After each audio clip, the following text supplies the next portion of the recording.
प्रिय दर्शकों नमस्कार। आज की इस वीडियो में हमारी चर्चा का विषय त्रिकाल संध्या से है। त्रिकाल संध्या क्यों की जाती है? हमारे द्वारा मानव जीवन में बहुत से पाप होते रहते हैं। कुछ हम जानबूझ के करते हैं, कुछ अनजाने में हो जाते हैं। जैसे कि भाई झाड़ू लगाते हैं तो उसमें झाड़ू बुहारते समय बहुत से सूक्ष्म जीव नष्ट हो जाते हैं। भोजन पकाते वक्त भी जब अग्नि जलती है तो वहां भी सूक्ष्म जीव नष्ट होते हैं, आदि आदि। कुछ पाप ऐसे होते हैं जो हम जानबूझ के करते हैं और कुछ की तो हमें भनक ही नहीं होती, अज्ञानतावश हो जाते हैं ये पाप। तो इन पापों के निवारण के लिए स्वयं ब्रह्मा जी ने संध्या का विधान किया है।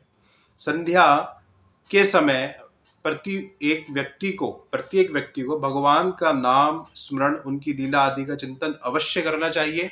और जिन व्यक्तियों का उपनयन संस्कार हुआ है, जो द्विज हो चुके हैं, जिन अर्थात जिसका दूसरा जन्म हुआ, उपनयन संस्कार के बाद माना जाता है कि दूसरा जन्म होता है, तो ऐसे व्यक्तियों का तो ये कर्तव्य बन जाता है, ऐसे द्विजों का ये कर्तव्य बन जाता है कि वे संध्या अवश्य करें।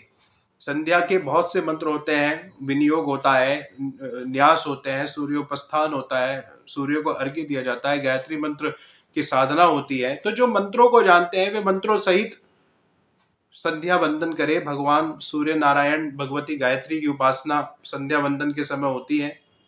और जो इन मंत्रों को नहीं जानते और जिनके पास समय भी नहीं है इनको जानने का, तो वे इस समय पर, संध्या के समय पर भगवान की लीला कथा स्मरण उनका करें।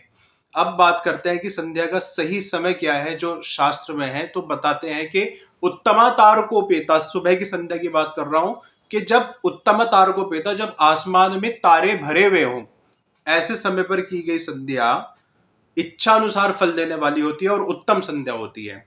मध्यमा लुप्त तारका, मध्यम संध्या वो होती है जब तारे छिप गए हो, सूर्योदय हो रहे हो, ये मध्यम संध्या होती है। और कनिष्ठा सूर्य संहिता, जब सूर्योदय हो चुके हो, तो ऐसे समय पर की गई संध्या कनिष्ठ अर्थात निकृष्ट होती है। ठीक है, ये सुबह की संध्या है। मध्याह्न की संध्या का समय जब सूर्यदेव आकाश के बिल्कुल मध्य में हो, तो ये मध्याह्न की संध्या का समय होता है। कुछ विद्वानों का मत है कि अभिजीत मुहूर्त में भी मध्याह्न की संध्या की जाती है।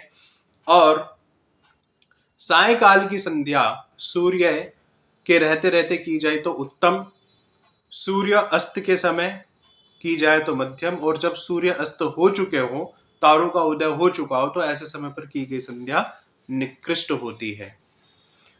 संध्या वंदन में भगवती गायत्री और भगवान सूर्य नारायण की उपासना होती है वैदिक मंत्रों से। जो पाप हम रात से लेके सुबह तक हमसे होते हैं, उनका प्रायश्चित सुबह की संध्या में होता है। सुबह से लेकर मध्याह्न तक जो पाप होते हैं दोपहर तक, उनका प्रायश्चित मध्याह्न में, और मध्याह्न से लेकर यानी कि दोपहर से लेकर साय तक जो हमसे अज्ञानतावश पाप होते हैं, उनके प्रायश्चित का विधान सायकाल की संध्या में किया जाता है। संध्या में अगमर्षण भी होता है, जिसमें भावना की जाती है कि पाप निकल करके जो है वो नष्ट हो रहे हैं। ये भावनात्मक रूप से भी की जाती है। तो आप संध्या से जुड़े, संध्या के बारे में जानकारी लें। आप हमारे द्वारा भी जानकारी ले सकते हैं, आप संपर्क कर सकते हैं। ज्योतिष दिखवाने के लिए भी, राशि रत्न खरीदने के लिए भी आप हमसे संपर्क कर सकते हैं। हमने अपना फोन नंबर डिस्क्रिप्शन में दे दिया है। आगे की विषय में एक सूक्ष्म विधान बताऊंगा कि जिससे संदेह की पूर्ति हो जाए, और शास्त्रों में लिखा हुआ है जो। तो तब तक के लिए धन्यवाद। ऐसे ही हमारी वीडियो को लाइक करते रहे, शेयर करें, चैनल को हमारे सब्सक्राइब करें। जय माता की, जय भगवती जगदम्बा।